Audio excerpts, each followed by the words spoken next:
जी नमस्कार साथियों, good morning प्यारे दोस्तों। जय हिंद, वंदे मातरम, राधे राधे। आज की जो हमारी क्लास है उसमें टॉपिक रहेगा सर्वनाम।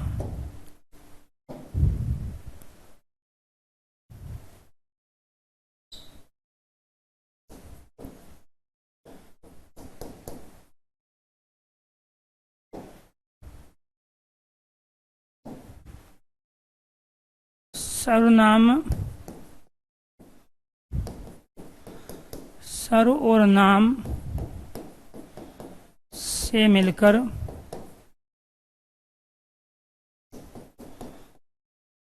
बना शब्द है।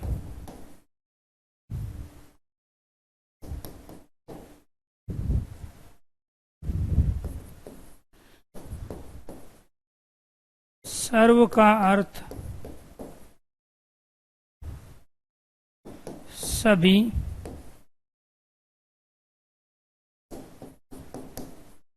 नाम का अर्थ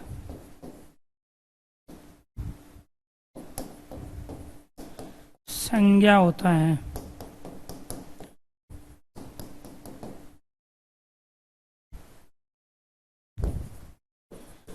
जो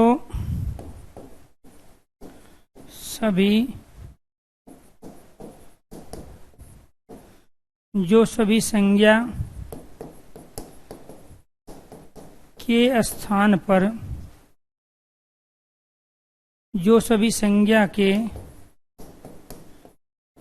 स्थान पर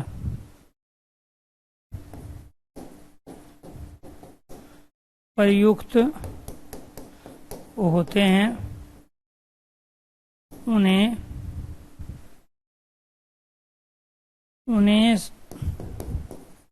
सर्वनाम कहते हैं।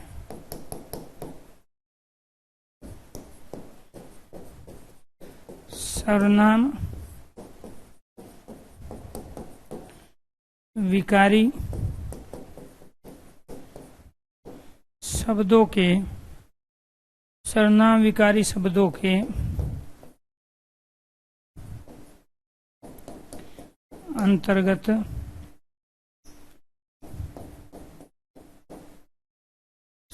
विकारी शब्दों के अंतर्गत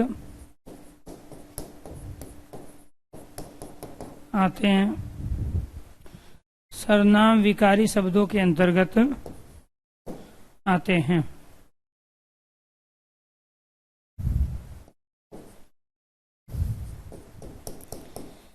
सर्वनाम का अपना लिंग नहीं होता, बल्कि इनके लिंग का निर्धारण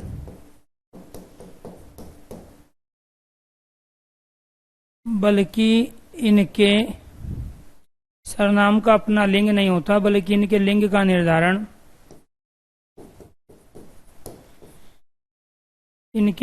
निर्धारण क्रियापद से किया जाता है। इनके लिंग का निर्धारण क्रियापद से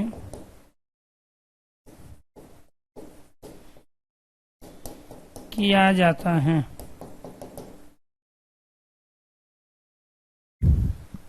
क्रियापद से किया जाता है।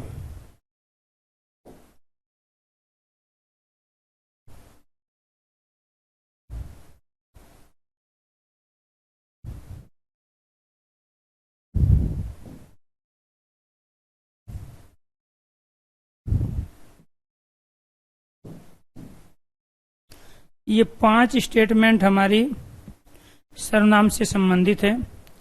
ऐसी कुछ और स्टेटमेंट हैं जिनका प्रयोग हम सर्वनाम से बनने वाले स्टेटमेंट के प्रश्नों में करते हैं। यहाँ पे ये कहने की कोशिश कर रहा है कि सर्व और नाम से मिलकर बना शब्द है, क्योंकि इसमें एक तो यहाँ पे सर्व लगा है जिसका अर्थ सभी होता है, और दूसरा नाम जिसका अर्थ होता है संज्ञा। यानी कि सर्व शब्द का अर्थ होता है सभी और नाम का अर्थ होता है संज्ञा। जो सभी संज्ञा के स्थान पर प्रयुक्त होते हैं उन्हें हम क्या कहते हैं? सर्वनाम। इंग्लिश में प्रोनाउन बोलते हैं और प्रोनाउन का प्रयोग हमेशा नाउन के स्थान पर ही किया जाता है। सर्वनाम विकारी शब्दों के अंतर्गत आते हैं। तो विकारी का कहने का मतलब ये हुआ कि जो शब्द लिंग वचन काल कारक में परिवर्तित हो जाते हैं उनको हम विकारी शब्द कहते हैं। सर्वनाम में है, इस में से मेरा भी बनता है, मेरी भी बनता है और मेरे भी बनता है। तो इस में से हम भी बनता है बहुवचन में। तो कहने का मतलब ये हुआ कि सर्वनाम विकारी शब्दों के अंतर्गत इसलिए आते हैं क्योंकि ये लिंग वचन काल कारक में परिवर्तित हो जाते हैं। सर्वनाम का अपना लिंग नहीं होता, बल्कि इनके लिंग का निर्धारण क्रियापद से किया जाता है। इनके लिंग का निर्धारण किससे होता है? क्रियापद से किया जाता है।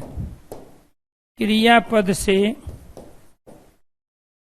किया जाता है। जैसे वह स्कूल जाता है, और यहां दूसरा वह स्कूल जाती है। तो यहां पे भी हमने वह का प्रयोग किया है, इसमें भी वह और इसमें भी वह। लेकिन ये वाला वह पुल्लिंग है, ये जाता है हमें बताता है। ये वाला वह स्त्रीलिंग है, ये क्रियापद जाती है हमें बताता है। ऐसे ही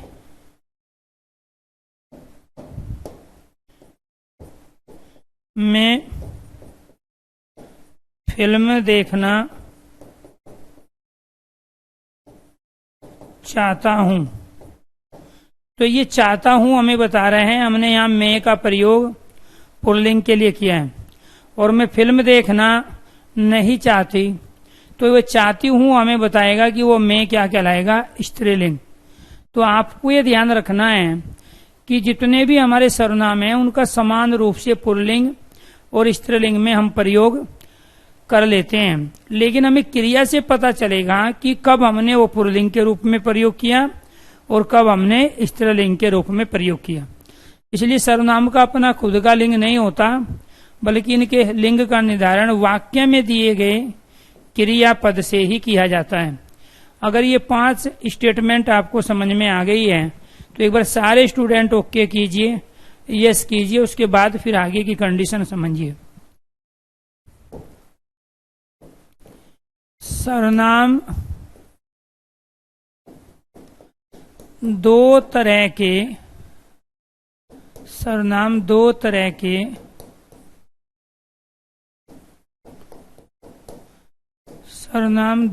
के होते हैं। एक होता है मूल सर्वनाम,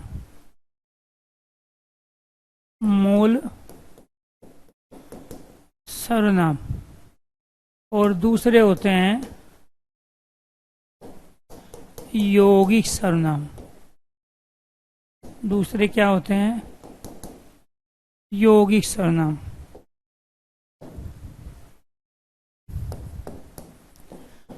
मूल सर्वनाम की संख्या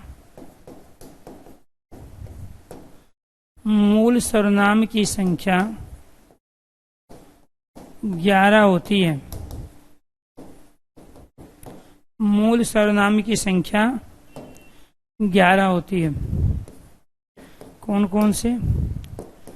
मैं, तू, आप, यह, वह, कोई, कुछ, क्या, कौन, जो और सो। ये 11 हमारे क्या कहलाते हैं? मूल सर्वनाम। मूल सर्वनाम वह छोटे से छोटा सर्वनाम होता है। मूल सर्वनाम वह छोटे से छोटा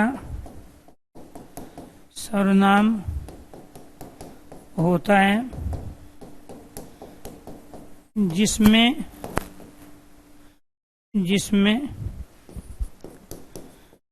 कारक चिन्ह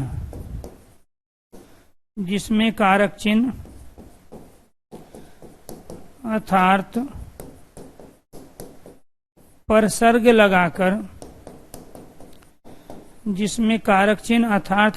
लगाकर यौगिक सर्वनाम जिसमें कारक चिन्ह अर्थात परसर्ग लगाकर यौगिक सर्वनाम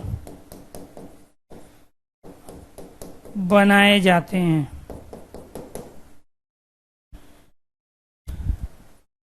यौगिक सर्वनाम बनाए जाते हैं जैसे आप मूल सर्वनाम है। इस आप में आपने, आपको,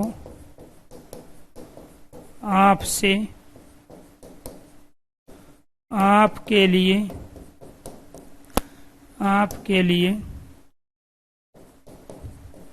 आपका, आपकी, आपके,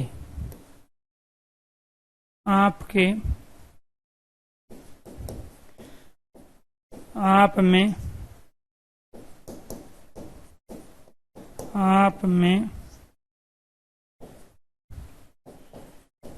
आप पे और आप पर, ये सारे हमने एक जो मूल सर्वनाम था उससे सारे यौगिक सर्वनाम बना लिए। जैसे अगर मैं यहाँ पे मैं ले लूं तो इस में से मेरा, मेरी, मेरे, मुझे, मुझ, मुझको, मुझसे, मुझ पर, ये सारे के सारे क्या बन गए? यौगिक सर्वनाम। तो यहाँ हम सर्वनाम के भेदों की बात नहीं कर रहे, सर्वनाम के प्रकारों की भी बात नहीं कर रहे। सर्वनाम के बारे में बताया गया है कि वे मूल और यौगिक के रूप में दो तरह के होते हैं। मूल सर्वनाम ये 11 होते हैं, 1, 2, 3, 4, 5, 6, 7, 8, 9, 10 और 1, 11। तो मूल सर्वनाम ये छोटे से छोटे सर्वनाम हैं। ऐसे इस तू से तुम्हारा, तुम्हारी, तुम्हारे, तुझे, तुम्हें बनता है। आपका ये है, ये ऐसे ये, इन्होंने, वैसे वे, उन्होंने। तो यहाँ पर इनसे हम बहुत सारे यौगिक सर्वनामों का निर्माण कर लेते हैं। तो आपको ये भी पता चला कि मूल सर्वनाम हम किसे कहते हैं? छोटे से छोटे सर्वनाम को कहते हैं जिनकी संख्या 11 होती है। सर्वनाम दो तरह के होते हैं, मूल सर्वनाम और यौगिक सर्वनाम। तो कितनी कंडीशन हो गई? 8 कंडीशन।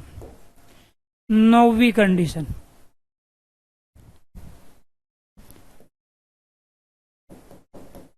सर्वनाम का प्रयोग, सर्वनाम का प्रयोग संज्ञा के स्थान पर किया जाता है।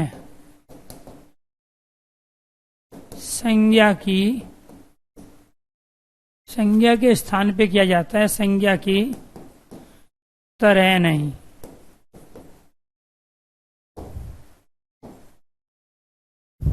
दसवां, सर्वनाम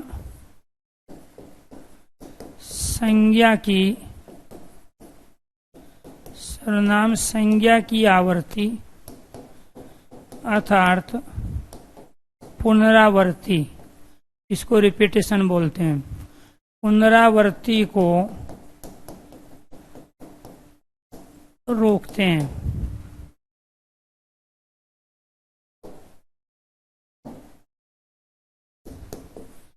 सर्वनाम के प्रयोग से सर्वनाम के प्रयोग से वाक्य की सुंदरता में वृद्धि होती है।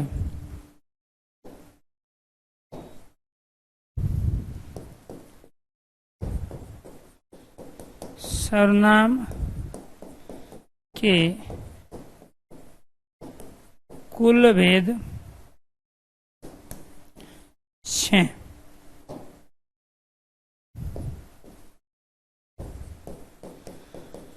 पुरुषवाचक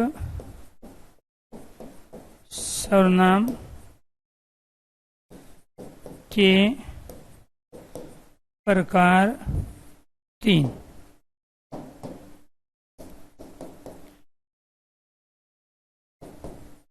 उत्तम पुरुष,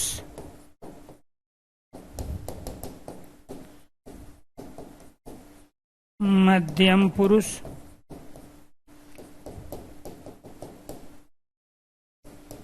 और अन्य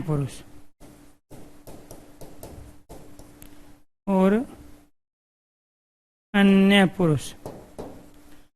उत्तम पुरुष के अंतर्गत मैं और हम का प्रयोग करते हैं। मध्यम पुरुष के अंदर तू और आप का प्रयोग होता है, और अन्य पुरुष के अंदर यह और वह का प्रयोग होता है। तो यहाँ आपको ये ध्यान रखना है कि सर्वनाम का प्रयोग संज्ञा के स्थान पे होता है, संज्ञा की तरह नहीं। कई बार स्टेटमेंट दी जाती है कि निम्नलिखित में से सर्वनाम से संबंधित असत्य या गलत कथन कौन सा है, असंगत कथन कौन सा है, या सर्वनाम से जो कथन मेल नहीं खाता वो कौन सा है। और वहां 4 स्टेटमेंट दी जाएगी, आप उनको एक बार ध्यान से सुनना।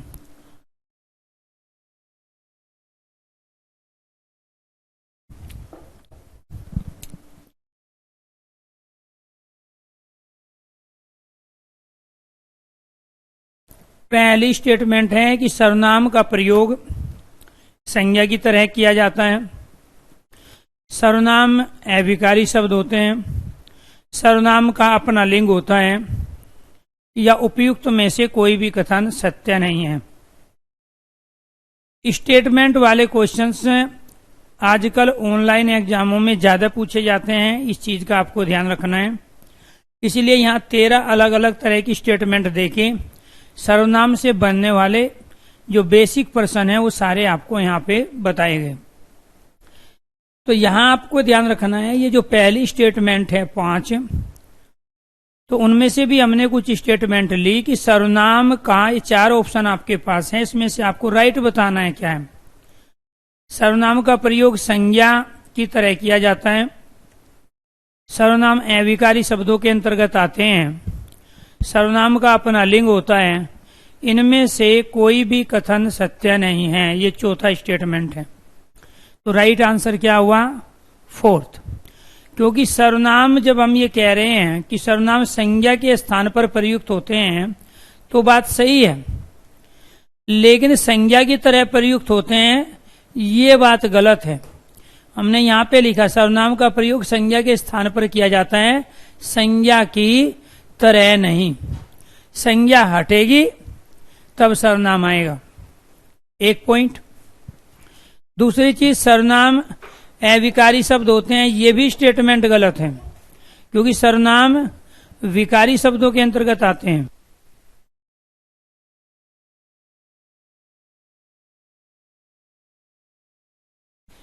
तो सर्वनाम विकारी शब्दों के अंतर्गत आता है, अविकारी के अंतर्गत नहीं आता है।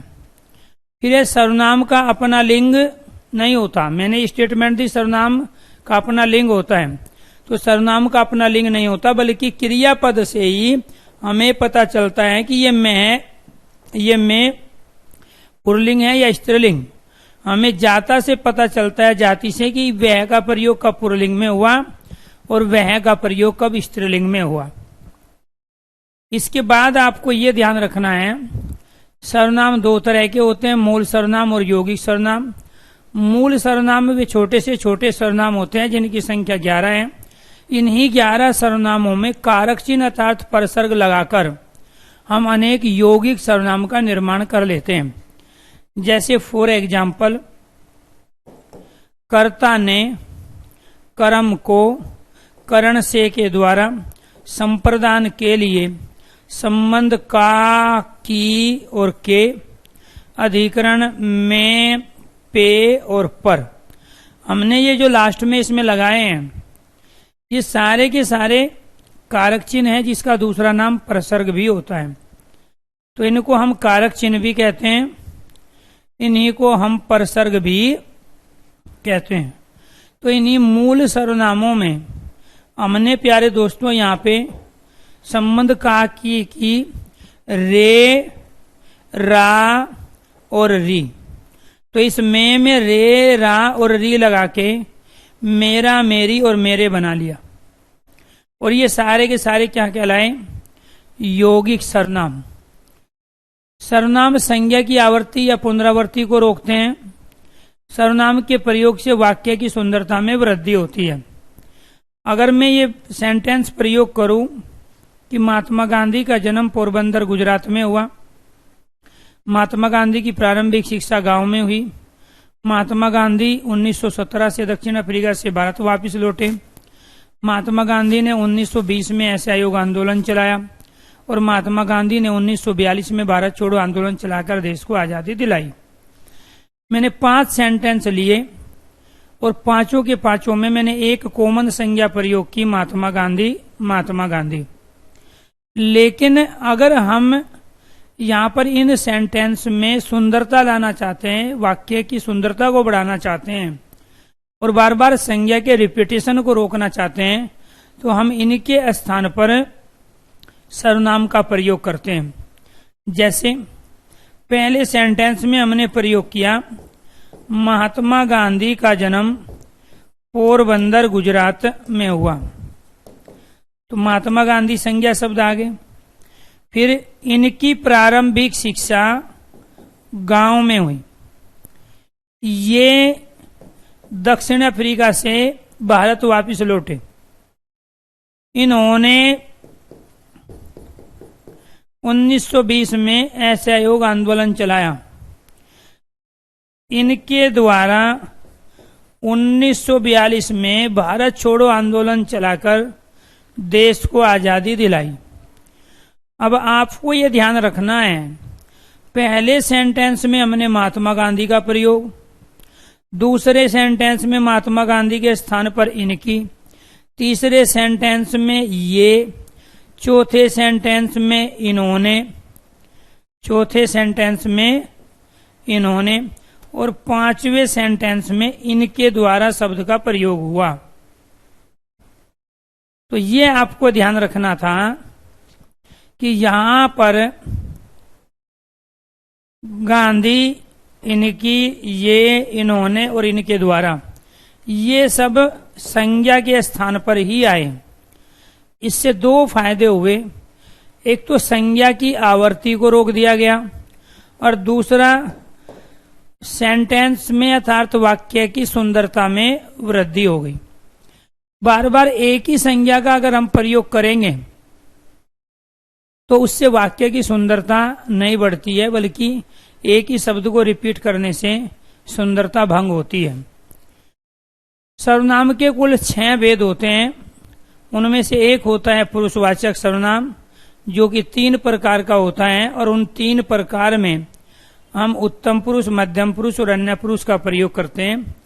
फर्स्ट पर्सन, सेकंड पर्सन और थर्ड पर्सन में उत्तम पुरुष है एक वचन, हम बहुवचन में प्रयोग होता है उत्तम पुरुष में। मध्यम पुरुष सेकंड पर्सन में तू और आप, और अन्य पुरुष से यह और वह। इसी में से हम अनेक यौगिक सर्वनाम बना लेते हैं, मेरा, मेरी, मेरे, मुझे, मुझको, मुझ में। ऐसे ही हमसे, हमारा, हमारी, हमारे, हमें। तुझसे, तुम्हारा, तुम्हारी, तुम्हें, तुझे, तुझको। आपसे, आपने, आपको, आपके, आपकी, आपके। यह से ये, वह से वे, यह से इन्होंने और वह से उन्होंने, ये सारे के सारे हमारे क्या बन जाते हैं? यौगिक सर्वनाम। तो ये तमाम स्टेटमेंट के बारे में आपने यहां चीजों को समझा। इसके बाद में इस टॉपिक को लेके चलते हैं डिटेल से, और वो है सर्वनाम के भेद। सर्वनाम के कितने भेद होते हैं? 6 भेद होते हैं। इन 6 भेदों में एक भेद होता है हमारा पुरुषवाचक या पुरुषवाची सर्वनाम। दूसरा भेद होता है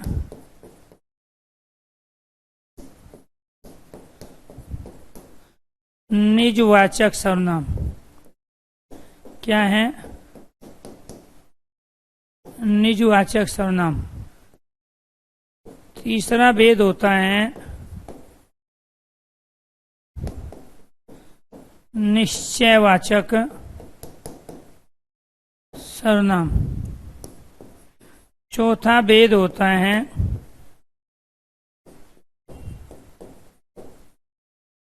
अनिश्चयवाचक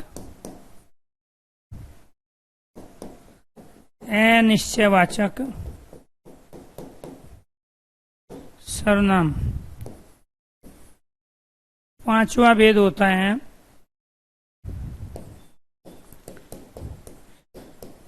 प्रश्नवाचक सर्वनाम। और छठा भेद होता है संबंधवाचक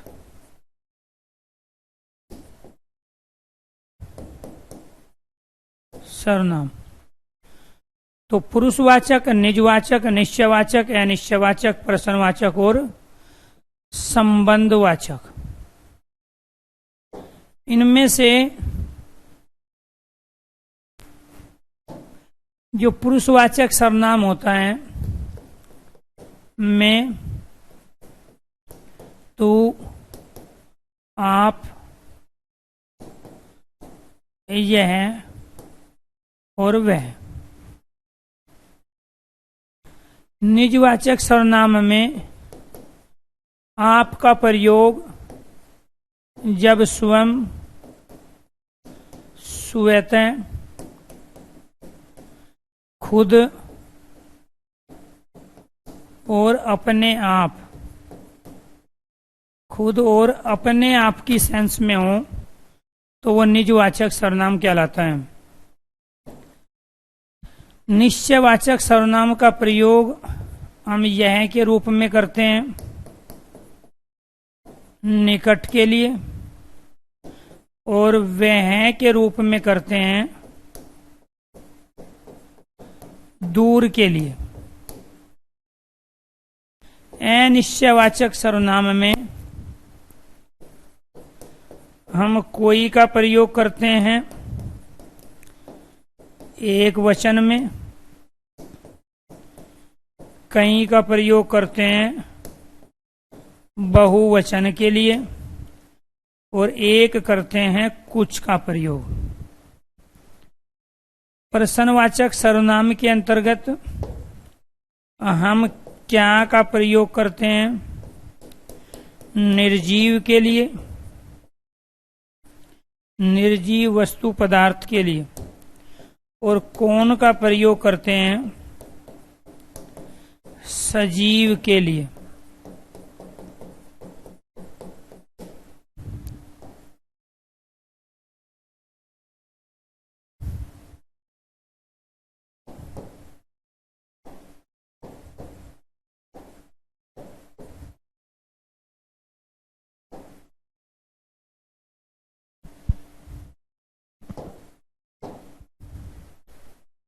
संबंधवाचक सर्वनाम में हम जो का प्रयोग करते हैं और सो का प्रयोग करते हैं। आज के टाइम में सो के स्थान पर वह का प्रयोग भी होता है। तो प्यारे दोस्तों, आपको ये ध्यान रखना है, सर्वनाम के 6 भेद होते हैं। एक क्वेश्चन हमारा ये बना निम्नलिखित में से कौन सा सर्वनाम का भेद नहीं है? इन 6 को छोड़ के जो भी आ जाए वो सर्वनाम का भेद नहीं है। जैसे व्यक्तिवाचक सर्वनाम, जातिवाचक सर्वनाम, भाववाचक सर्वनाम, समूहवाचक सर्वनाम, द्रव्यवाचक सर्वनाम, इनमें से कोई सा भी सर्वनाम का भेद नहीं था, बल्कि ये सब संज्ञा के भेद थे। कई बार वो संज्ञा के भेदों को सर्वनाम के अंदर और सर्वनाम के भेदों को संज्ञा के अंतर्गत मिक्स कर देता है, और वो पूछेगा कि निम्नलिखित में से कौन सा संज्ञा का भेद नहीं है, कौन सा सर्वनाम का भेद नहीं है। तो यहाँ व्यक्तिवाचक, जातिवाचक, भाववाचक, समूहवाचक और द्रव्यवाचक संज्ञाएं होती है, लेकिन सर्वनाम नहीं होता।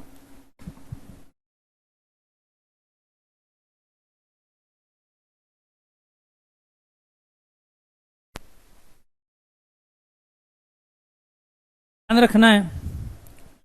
दूसरी चीज, यहाँ पे जो दिए गए 6 भेद हैं, अगर इनमें से आता है तो सर्वनाम के भेदों के अंतर्गत हैं। कई बार विशेषणों के भेद, जैसे गुणवाचक सर्वनाम दे देगा, तो गुणवाचक विशेषण होता है, सर्वनाम नहीं होता है। तो विशेषण के भेद संज्ञा के भेदों को जब इसमें मिला देगा, मिक्स कर देगा, तो वो भेद नहीं है। इसीलिए ये भी एक प्रश्न बनता है। फिर इसको दे के इनको पूछ लेगा, या फिर इनको दे के इसको पूछेगा।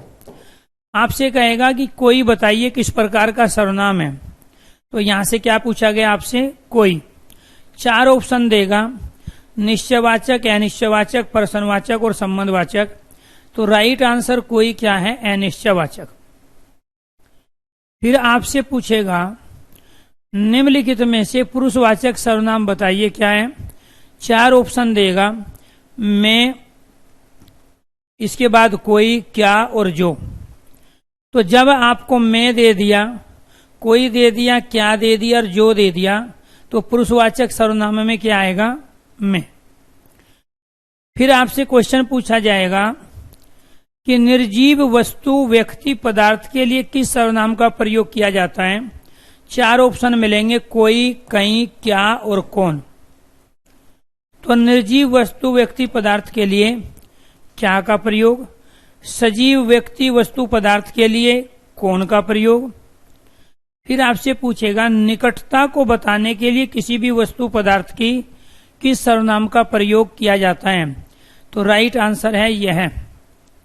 किसी भी वस्तु, पदार्थ की दूरीता को बताने के लिए, उसको दूरी को बताने के लिए किस सर्वनाम का प्रयोग किया जाता है, तो वह।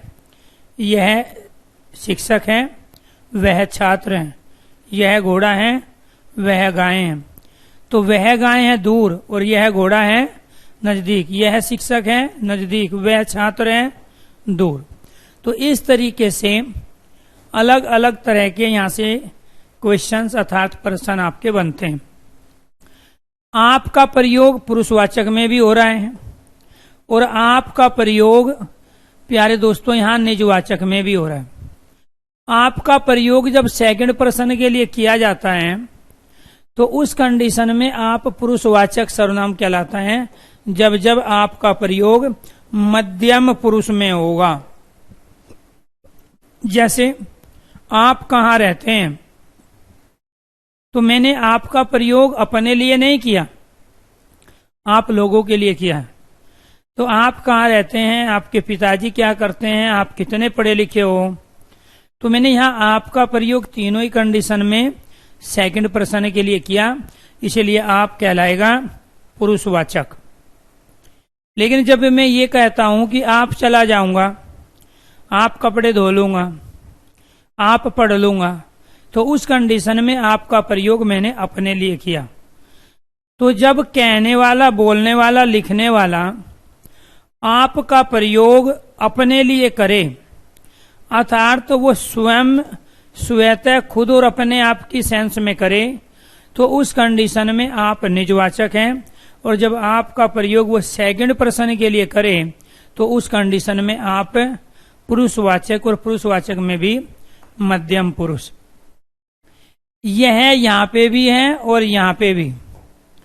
यह और वह का प्रयोग, यह और वह का प्रयोग यह और वह यहाँ पे भी है, यह और वह यहाँ पे भी है, और वह यहाँ पे भी है। तो यह वह कब पुरुषवाचक होंगे, यह वह कब निश्चयवाचक होंगे, और वह कब संबंधवाचक होगा। इस कंडीशन को समझो। जब वह का प्रयोग किसी थर्ड पर्सन अर्थात अन्य पुरुष के लिए किया जाता है तो वो कहलाता है पुरुषवाचक सर्वनाम।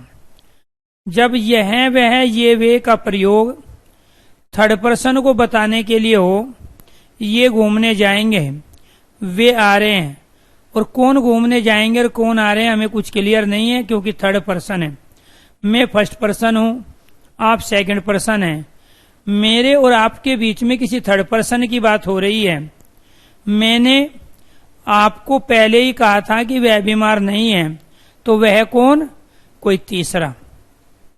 तो उस कंडीशन में वह कहलाया थर्ड पर्सन अन्य पुरुष, वो कहलाएगा पुरुषवाचक। और जब मैं ये कहता हूं कि वह पुस्तक है, वह पेन है, वह लड़का है, वह लड़की है, तो यहां हम पुस्तक, पेन, लड़का, लड़की की निश्चितता को बताने का काम कर रहे हैं, इसीलिए वो निश्चयवाचक सर्वनाम कहलाता है। जब हम कह रहे हैं कि वह पुस्तक है, वह गाय है, वह घोड़ा है, वह शिक्षक है, तो हम दूरी को बताने के लिए प्रयोग कर रहे हैं, तो उस कंडीशन में वह निश्चयवाचक सर्वनाम है।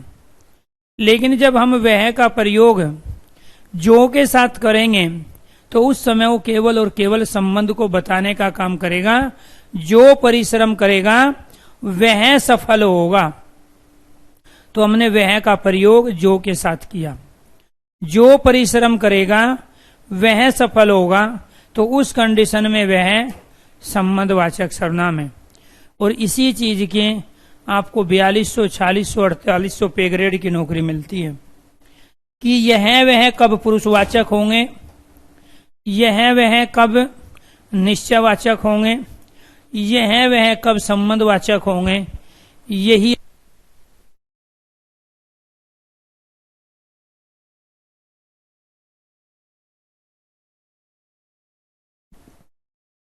क्लियर। अब आ जाते हैं सेंटेंस पे, जो कि इसके अंतर्गत जितने भी प्रश्न बनते हैं या तो यहां से पूछे जाते हैं या इन स्टेटमेंटों से पूछे जाते हैं। तो ये सारी की सारी स्टेटमेंट मैंने बेसिक से बेसिक प्रश्न से शुरू किया और चीजों को डिफिकल्ट लेवल पर लेके चलता चला। अब जो एक प्रश्न बचता है हमारा, वो है सेंटेंस दे के पूछेगा। आपके पास 6 ऑप्शन है। ये पुरुषवाचक के लिए आपको 1 टाइप करना है, निजवाचक के लिए 2, निश्चयवाचक के लिए 3, अनिश्चयवाचक के लिए 4, प्रश्नवाचक के लिए 5 और संबंधवाचक के लिए आपको 6 टाइप करना है। और यहाँ पे मैं सेंटेंस लिखता जाऊंगा।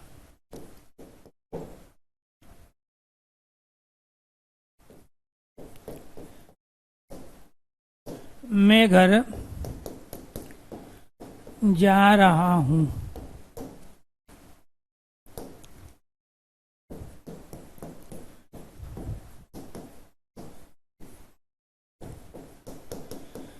तो मेरी सांसों में बसता है।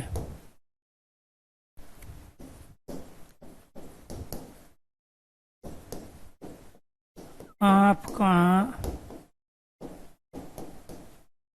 रहते हो?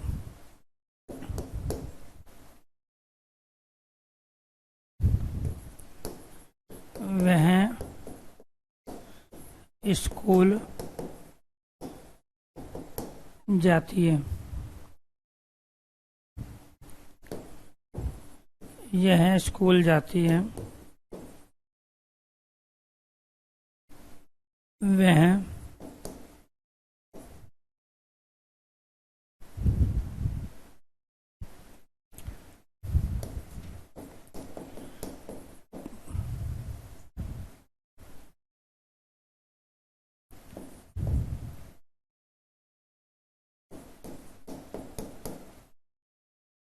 वह कॉलेज जाता है।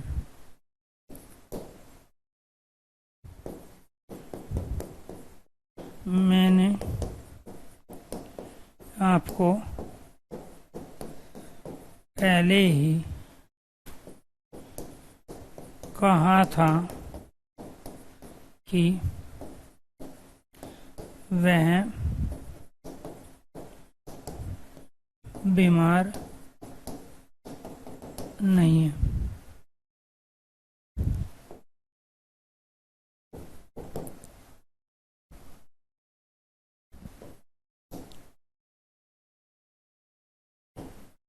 हमें अपने बिस्तर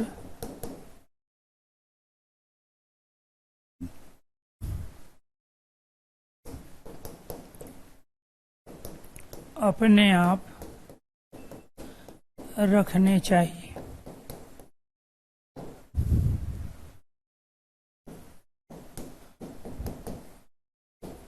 पानी स्वतः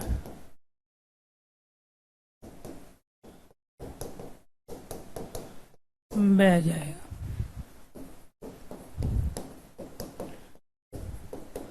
अपना काम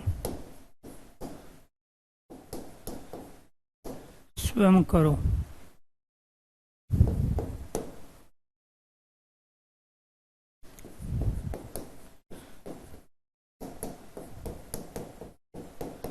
आप चला जाऊंगा।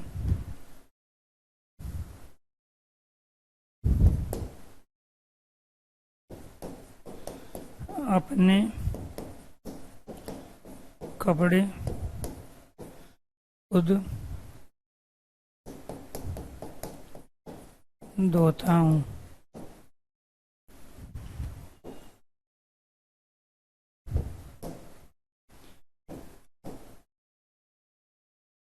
यह राधा है। ये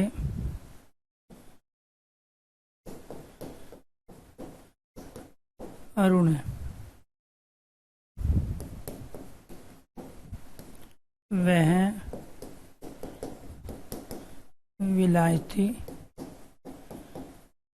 चूहा है।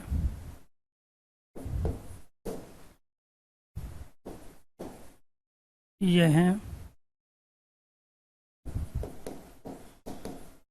काली गाय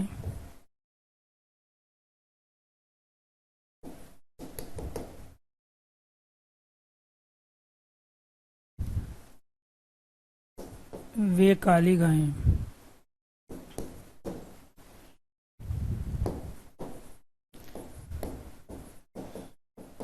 यह लड़का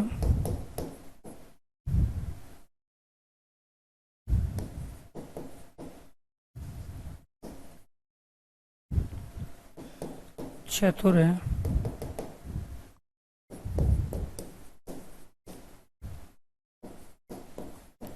वह लड़की चालाक है।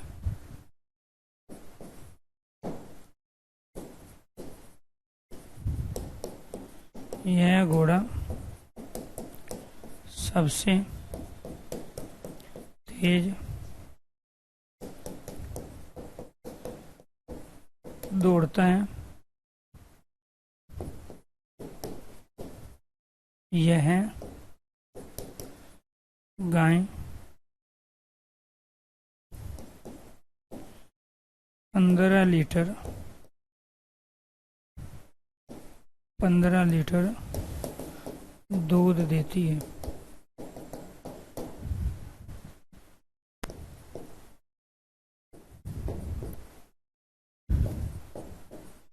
ये लड़की बहुत मेहनत व लगन से पढ़ती है।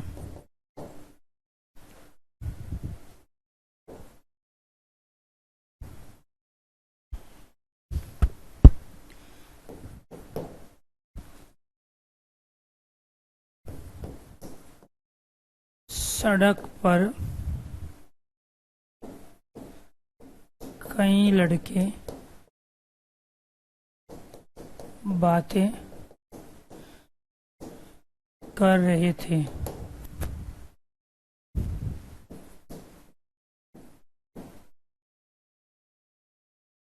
घर पर कोई आया है।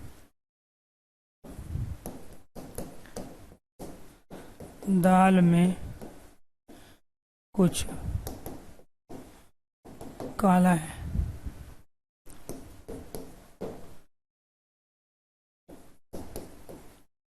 कुछ दे दो।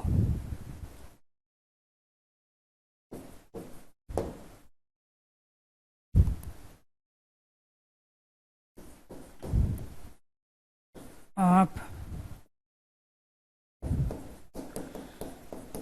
खाने में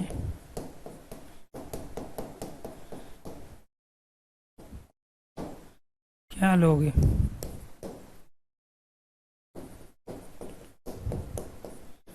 दरवाजे पर कौन खड़ा है?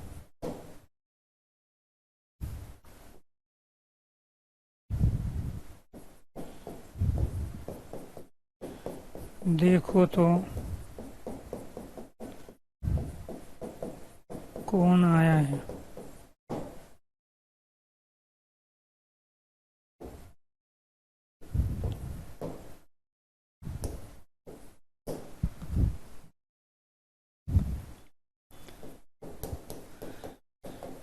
जो परिश्रम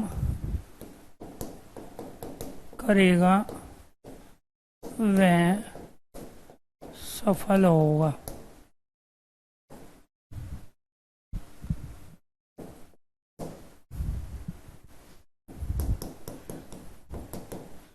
जो बोएगा वह काटेगा।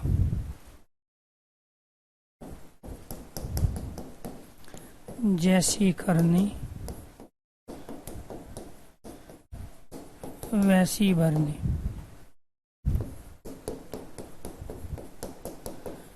जितनी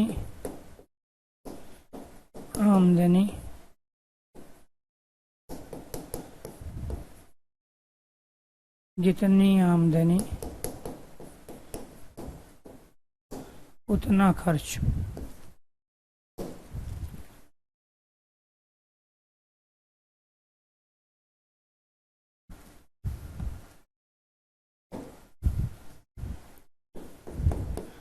जो सोएगा वो खोएगा।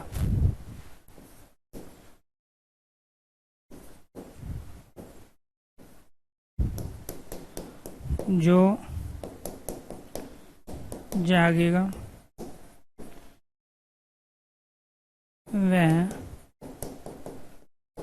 पाएगा। यह राधा की कार है। वे सोहन के दादाजी हैं। चलो जी, ये 35 सेंटेंस हैं और उन 35 सेंटेंस के लिए आपको मिले हैं 6 ऑप्शन। और उन 6 ऑप्शनों में पुरुषवाचक, निजवाचक, निश्चयवाचक, अनिश्चयवाचक, प्रश्नवाचक और संबंधवाचक सर्वनाम। प्रश्न संख्या 1, मैं घर जा रहा हूं। तो यहाँ पे सर्वनाम के रूप में मैं आया है। मैं आता है पुरुषवाचक में और पुरुषवाचक में भी है मैं उत्तम पुरुष। तू मेरी सांसों में बसता है। यहाँ पे 2 सर्वनाम है, एक तू और एक मेरी। तो यहाँ तू अपने आप में मध्यम पुरुष है, सेकंड पर्सन के लिए प्रयोग हुआ। मेरी यहाँ फर्स्ट पर्सन है, लेकिन सांसों में कौन बसता है? तू बसता है। तो सेंटेंस में क्रिया जिसके अनुसार आए उसी सेंटेंस में उस सर्वनाम की प्रधानता इंपोर्टेंस ज्यादा होती है और वो मुख्य अर्थात प्रमुख सेंटेंस कहलाता है। तो यहाँ पे तू अपने आप में मध्यम पुरुष है जो कि पुरुषवाचक सर्वनाम में आता है। आप कहाँ रहते हो, यहाँ क्वेश्चन मार्क लगा है तो इसका मतलब ये नहीं है कि ये प्रश्नवाचक सर्वनाम हो जाएगा। यहाँ आपका प्रयोग सेकंड पर्सन के लिए हुआ है। आप कहाँ रहते हो फर्स्ट पर्सन कहने वाला वक्ता लेखक है, सेकंड पर्सन के लिए आपका प्रयोग कर रहा है कि आप कहाँ रहते हो। तो यहाँ आप पुरुषवाचक और पुरुषवाचक में भी क्या है मध्यम पुरुष। यह स्कूल जाती है तो यह स्कूल जाती है मेरे और आपके बीच में बात हो रही है किसी थर्ड पर्सन के बारे में कि यह स्कूल जाती है या वे घूमने जा रही है। तो यहाँ यह अन्य पुरुष जो कि पुरुषवाचक का तीसरा भेद है, वह कॉलेज जाता है तो वह थर्ड पर्सन है। तो यहाँ पे ये दोनों के दोनों यह है और वह अन्य पुरुषवाचक। मैंने आपको पहले ही कहा था कि वह बीमार नहीं है, तो जरूरी नहीं एक ही सेंटेंस में सारे भी प्रयोग हो सकते हैं। तो मैंने जो कहलाता है ये कहलाता है उत्तम पुरुष, आपको कहलाता है मध्यम पुरुष, ये क्या कहलाएगा मध्यम पुरुष, और वह कहलाएगा अन्य पुरुष। वह कौन, मेरे और आपके बीच में बात हो रही है कि मैंने आपको पहले ही कहा था कि वह बीमार नहीं है अर्थात थर्ड पर्सन। इसका मतलब ये हुआ कि ये सारे के सारे सेंटेंस हमारे पुरुषवाचक सर्वनाम से संबंधित हैं।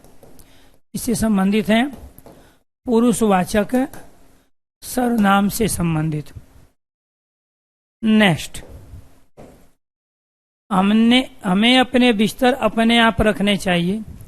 इसमें अपने आप का प्रयोग हुआ है और जहां अपने आप का प्रयोग, स्वतः का प्रयोग, स्वयं का प्रयोग, आप का प्रयोग, खुद का प्रयोग सेल्फ के लिए हो तो वे सारे के सारे क्या कहलाते हैं निजवाचक सर्वनाम।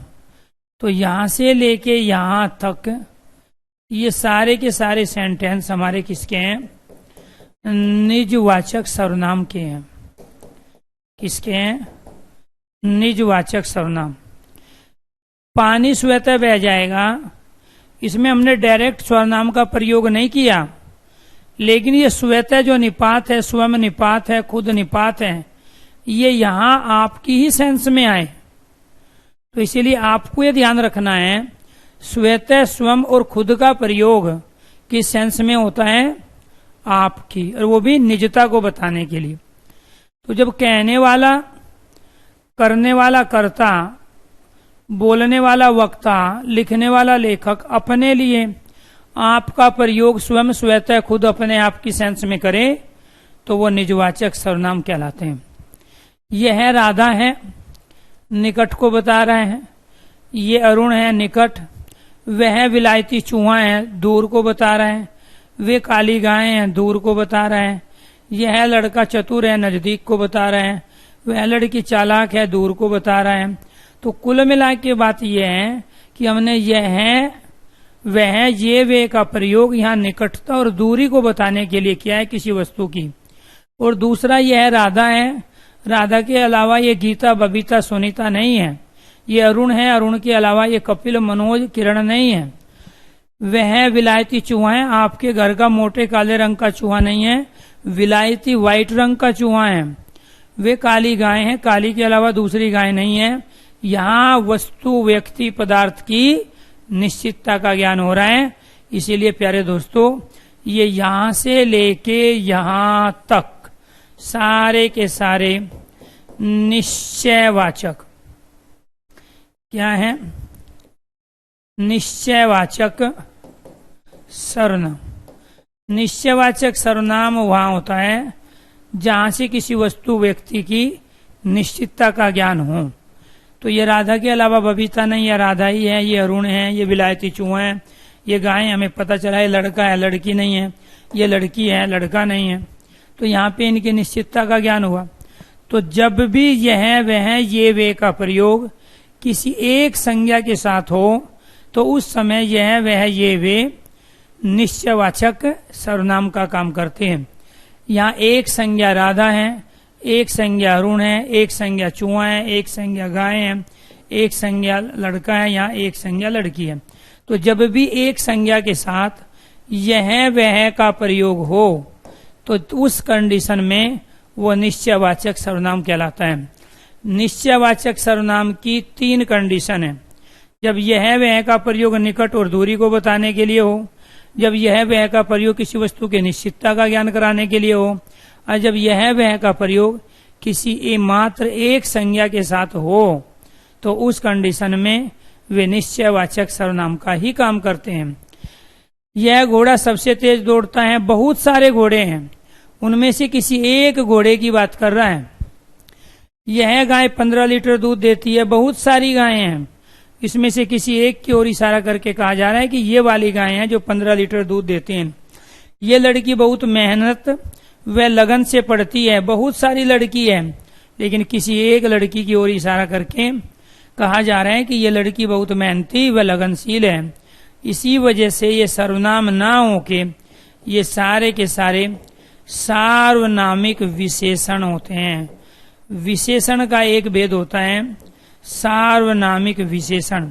तो इन सेंटेंस में यहाँ पे सर्वनाम के प्रयोग में ना आके ये घोड़े की, गाय की, लड़की की विशेषता को बताने का काम कर रहे हैं, इसीलिए ये सर्वनाम ना होके सार्वनामिक विशेषण कहलाते हैं। यह वह केवल सर्वनाम ही नहीं है, यह वह विशेषण का भी काम करते हैं। और जब जब सर्वनाम विशेषण का काम करें तो वे न तो निश्चयवाचक कहलाएंगे, न वे पुरुषवाचक कहलाएंगे, न वे संबंधवाचक कहलाएंगे, बल्कि वो सार्वनामिक विशेषण कहलाएंगे। तो किस तरीके से सर्वनाम से विशेषण बनते हैं, सर्वनाम से क्रिया बनती है, वो भी आपको सिखाना है। तो यहाँ इन तीनों सेंटेंस में 18 से लेके 20 तक इसमें यह वह ये, प्यारे दोस्तों, ये सर्वनाम नहीं है बल्कि ये विशेषण है। तो जब भी बहुतों में से किसी एक को अलग किया जाए, बहुतों में से किसी एक को छांटा जाए, अनेक में से किसी एक की विशेषता बताई जाए, उसके लिए जो हम यह वह ये वे सर्वनाम का प्रयोग करते हैं तो उस कंडीशन में सर्वनाम ना होकर सार्वनामिक विशेषण बन जाते हैं। तो ये बहुत सारे बच्चे गलती करेंगे, ठीक है, और यही यहाँ पे कॉन्सेप्ट आपको क्लियर करना है। सड़क पर कई लड़के बातें कर रहे हैं तो इसमें यहाँ कई है, तो ये 10 है, 15 है, 20 है, कुछ क्लियर नहीं हो रहा है। घर पर कोई आया है, मोदी, योगी, अमित शाह आया है, या कोई और है, रिश्तेदार, मेहमान है, पड़ोसी है, कुत्ता है, बिल्ली है, यहाँ पे कोई भी क्लियरिटी नहीं हो रही। दाल में कुछ काला है तो कुछ क्या है, कुछ क्लियरिटी नहीं हो रही है। कुछ दे दो क्या, पेन, कॉपी, किताब, कुछ क्लियरिटी नहीं हो रही है। कुछ काम करो तो क्या काम करे, कुछ क्लियरिटी नहीं हो रही है। इसलिए यहाँ से लेके यहाँ तक के सभी सेंटेंसों में हमने अनिश्चयवाचक सर्वनाम का प्रयोग किया है। तो ये कौन सा सर्वनाम है? अनिश्चयवाचक सर्वनाम है। आप खाने में क्या लोगे, तो इसमें प्यारे दोस्तों हमने यहाँ क्या का प्रयोग किया। दरवाजे पर कौन खड़ा है, तो आप खाने में जो भी लोगे निर्जीव लोगे, सजीव को उठा के खा नहीं जाओगे। दरवाजे पे कोई भी आएगा सजीव आएगा, कोई निर्जीव नहीं आएगा, ठीक है। देखो तो कौन आया, तो जो भी आएगा तो सजीव आएगा। तो क्या और कौन का प्रयोग इसमें हुआ है। क्या का प्रयोग निर्जीव, कौन का प्रयोग सजीव के लिए करते हैं। तो प्यारे दोस्तों ये प्रश्नवाचक शब्द प्रश्नवाचक सर्वनाम कहलाते हैं। प्रश्नवाचक सर्वनाम का काम यहाँ पे इन्होंने किया है। यहाँ प्रश्नवाचक चिन्ह जरूर लगेगा क्योंकि हमने प्रश्नवाचक शब्दों को ही सर्वनाम के रूप में इस्तेमाल किया है। तो ये क्या कहलाया आपका? प्रश्नवाचक सर्वनाम कहलाया। जो परिश्रम करेगा वह सफल होगा। तो सफल कौन होगा? जो परिश्रम करेगा। किसकी वजह से? वह का संबंध जो की वजह से। जो बोएगा वह काटेगा, वह का संबंध जो के साथ में। यहाँ पे जैसी करनी वैसी भरनी, तो यहाँ वैसी और जैसी का संबंध, जितनी आमदनी उतना खर्च, यहाँ उतना और जितने का संबंध। यहाँ जो सोएगा वो खोएगा, या हम ये भी कह सकते हैं जो सोएगा वह खोएगा। तो यहाँ जो और सो, जो जागेगा वह पाएगा, वह का संबंध हमने जो के साथ किया है। यह राधा की कार है, यह के साथ में एक संज्ञा राधा, दूसरी संज्ञा कार, ठीक है। यहाँ वे के साथ में एक संज्ञा मोहन और दूसरी संज्ञा दादाजी।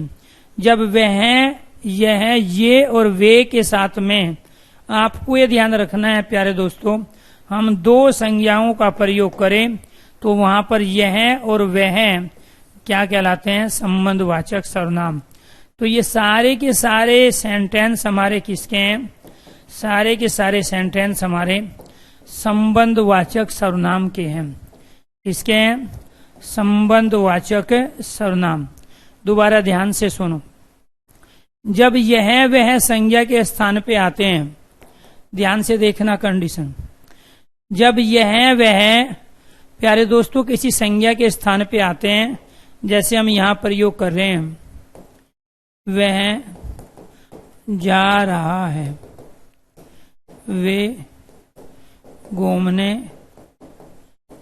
जाएंगे, तो हमने यहाँ वह का वे का प्रयोग, या यह नहीं जा पाएगा, जा पाएगा, वे घूमकर आ गए हैं।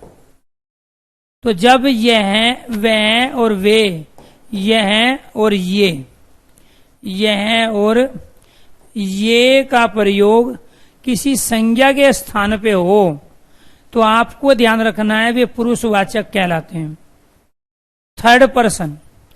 जब यह वह ये वे का प्रयोग किसी संज्ञा के स्थान पे हो, पुरुषवाचक।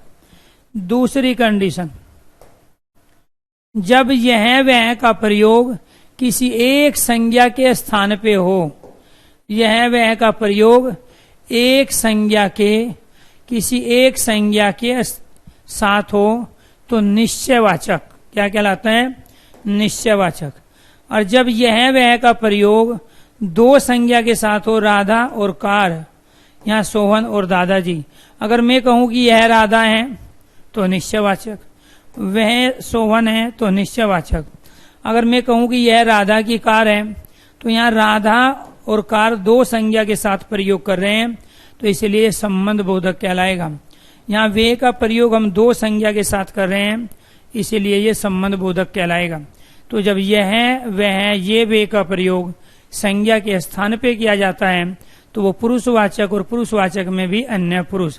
जब यह वह ये वे का प्रयोग केवल और केवल एक संज्ञा के साथ हो तो वो निश्चयवाचक सर्वनाम होता है। जब यह वह ये वे के साथ में हम दो संज्ञा का प्रयोग एक ही सेंटेंस में एक साथ करें तो वो संबंधवाचक सर्वनाम का काम करता है। ये थी आपकी शॉर्ट ट्रिक। तो ये टॉपिक हो गया हमारा पूरा। उम्मीद करता हूं प्यारे दोस्तों कि आपको ये बहुत अच्छी तरीके से समझ में आ गया होगा।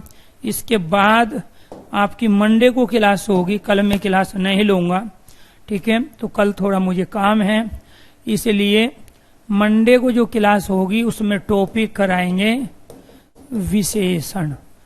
कौन सा टॉपिक कराएंगे? विशेषण वाला टॉपिक कराएंगे, जो कि विकारी शब्द का तीसरा पार्ट है। एक संज्ञा, एक सर्वनाम, दो हमने कंप्लीट कर लिए, और तीसरा क्या? विशेषण। तो एक क्लास में ये विशेषण वाला टॉपिक हमारा कंप्लीट हो जाएगा, ये ध्यान रखना है। तो इनमें से किसी को भी कोई डाउट हो, किसी को भी किसी तरह की कोई दिक्कत हो तो आप पूछिए, क्योंकि हमने जो टॉपिक शुरू किया है वो बेसिक चीजों से शुरू किया है कि किस तरीके से सर्व और नाम में मिलकर सर्वनाम बना। सर्व का अर्थ सभी है, नाम का अर्थ संज्ञा है, जो सभी संज्ञाओं के स्थान पे प्रयुक्त किए जाते हैं सर्वनाम कहलाते हैं। सर्वनाम विकारी होते हैं, इनका अपना लिंग नहीं होता, क्रियापद से इनके लिंग का निर्धारण होता है। दो तरह के होते हैं, मूल और यौगिक। मूल सर्वनामों में संख्या पूछेगा आपसे, 11 होती है। मूल सर्वनाम छोटे से छोटे सर्वनाम को कहते हैं, इनमें कारक चिन्ह जोड़ के बहुत सारे हम यौगिक सर्वनाम बना लेते हैं। सर्वनाम का प्रयोग संज्ञा की तरह नहीं होता, केवल संज्ञा के स्थान पे होता है। संज्ञा हटेगी तो सर्वनाम आएंगे। सर्वनाम संज्ञा की आवृत्ति को रोकने का काम करता है, वाक्य की सुंदरता को बढ़ाता है। 2019 का जो इलेक्शन लड़ा गया था वो संज्ञा और सर्वनाम के बीच में हुआ था। एक तरफ से कहा गया मोदी चोर है, मोदी चोर है, मोदी चोर है। तो जब आप किसी का नाम लेके किसी की बुराई करोगे तो तमाम लोग, प्यारे दोस्तों, उस बात को ज्यादा वैल्यू नहीं देंगे, क्योंकि किसी भी बुराई नाम लेके नहीं की जाती है। उसके काम की बुराई हो सकती है, ठीक है, इनडायरेक्टली उसकी बुराई की जा सकती है, इनडायरेक्टली उसमें कमी निकाली जाती है। लेकिन जब भी उम्र में कोई बड़ा हो या कोई सम्मानित पद पे हो, अगर आप उसका नाम लेके उसको गाली दे रहे हो तो फिर वो आपका ही ओछापन माना जाता है। तो तमाम कांग्रेस पार्टी की तरफ से कहा गया कि मोदी चोर है, मोदी चोर है। बीजेपी की साइड से कहा गया कि इन्होंने 60 साल तक शासन किया, इन्होंने 60 साल तक शासन किया। पब्लिक ने समझा कि ये इन्होंने कौन थे। तो यानी कि इन्होंने अपने आप में सर्वनाम है और मोदी अपने आप में संज्ञा है। तो जब भी इलेक्शन होते हैं तो हमारे जैसे कुछ बुद्धिजीवी लोग स्लोगन बनाते हैं इलेक्शन लड़ने के लिए, और उन स्लोगन पर ही पूरा का पूरा इलेक्शन तय होता है। जैसे एक बार यूपी में सरकार इसी स्लोगन पे आ गई थी, इसी नारे पे, तिलक तराजू और तलवार जूते मारो इनको चार। लेकिन अगली बार फिर इसको प्रयोग किया गया तो हार गए। तीसरी बार फिर एक नया आया, हाथी नहीं गणेश है, ब्रह्मा विष्णु महेश है। तो कहने का मतलब ये हुआ, हर पार्टी के जब भी इलेक्शन होते हैं विधानसभा के या लोकसभा के, अपने स्लोगन होते हैं, अपने नारे होते हैं, अपने कुछ कथन सूक्ति और महत्वपूर्ण कुछ पंक्ति होती है, और उन्हीं पंक्ति से एक माहौल बनाया जाता है, एक होप तैयार किया जाता है। लेकिन उसके पीछे जो काम करते हैं वो आपके जैसे कुछ बुद्धिजीवी लोग काम करते हैं, जो उनको स्लोगन को बनाते हैं। अभी हाल फिलहाल इलेक्शन में एक नई परंपरा चली है, तो गाने, अपनी जो बड़ाई है, अपनी जो प्रशंसा है, वो गानों के माध्यम से हर पार्टी वाले करवाते हैं। तो प्यारे दोस्तों, 2019 का इलेक्शन सर्वनाम और संज्ञा के साथ हुआ था। तो वहां संज्ञा हार गई, सर्वनाम जीत गया। क्योंकि जो लोग कह रहे थे मोदी चोर है, मोदी चोर है, तो उनको नकारा गया, इसलिए क्योंकि आप किसी का नाम लेके बुराई नहीं करोगे, क्योंकि कोई भी दूध का धुला इन राजनीतिक पार्टियों में नहीं है। दूसरी तरफ से कहा गया कि इन्होंने 60 साल तक शासन किया इस देश पे, तो देश को क्या दिया। तो जो इन्होंने शब्द प्रयोग हुआ, उस इन्होंने से पब्लिक ने अपने आप निकाला कि ये इन्होंने कौन थे, अर्थात कांग्रेसी। तो सर्वनाम जीत गया, संज्ञा गई हार। तो इसीलिए सर्वनाम क्या करता है, वाक्य, सर्वनाम के प्रयोग से वाक्य की सुंदरता बढ़ती। आप किसी का नाम मत लो, आप उसके स्थान पे सर्वनाम प्रयोग करो। समझने वाले को समझने दो कि किसके बारे में बात कही गई है। नाम लोगे दुश्मनी मोल लोगे, तो इसलिए नाम नहीं लेना है। तो इसलिए सर्वनाम का प्रयोग हम क्यों करते हैं, वाक्य की सुंदरता में वृद्धि करने के लिए और आवृत्ति को कम करने के लिए, जैसे यहाँ पे हमने प्रयोग किया। क्लियर। तो पुरुषवाचक सर्वनाम कितने प्रकार का होता है, 3, उत्तम, मध्यम और अन्य पुरुष। मंडे को जो क्लास होगी उसमें कौन सा टॉपिक कराएंगे, विशेषण वाला टॉपिक। कौन सा टॉपिक कराएंगे, विशेषण। सभी दोस्तों को नमस्कार, धन्यवाद। यूट्यूब की आज क्लास दोनों होगी जरूर, सिलेक्शन दरबार पे 8 बजे, 8 के नहीं 8:15 पहुंचूंगा, ठीक है। तो 8:15 से क्लास लूंगा सिलेक्शन दरबार पर, जिसमें 50 मिक्स क्वेश्चन करेंगे। हिंदी बाई अरुण सर पर जो टॉपिक है वो अलंकार है, और अलंकार का टीचिंग के एग्जाम में कोई भी ऐसा पेपर नहीं है जहां पूछे जाते हो 3 question, DSSB, UP TET, super TET, तमाम TGT के एग्जाम में अलंकार के मिनिमम 3 क्वेश्चन पूछे जाते हैं। तो आज रात को 9 बजे अलंकार की क्लास लेना ना भूलें। तमाम तरह के कॉन्सेप्ट के साथ हम आपको कराएंगे प्रैक्टिस, और उसी प्रैक्टिस से आपके पेपर में आएंगे 3 क्वेश्चंस। तो फिर मिलते हैं मंडे को विशेषण के साथ, और शाम को 8:15 बजे।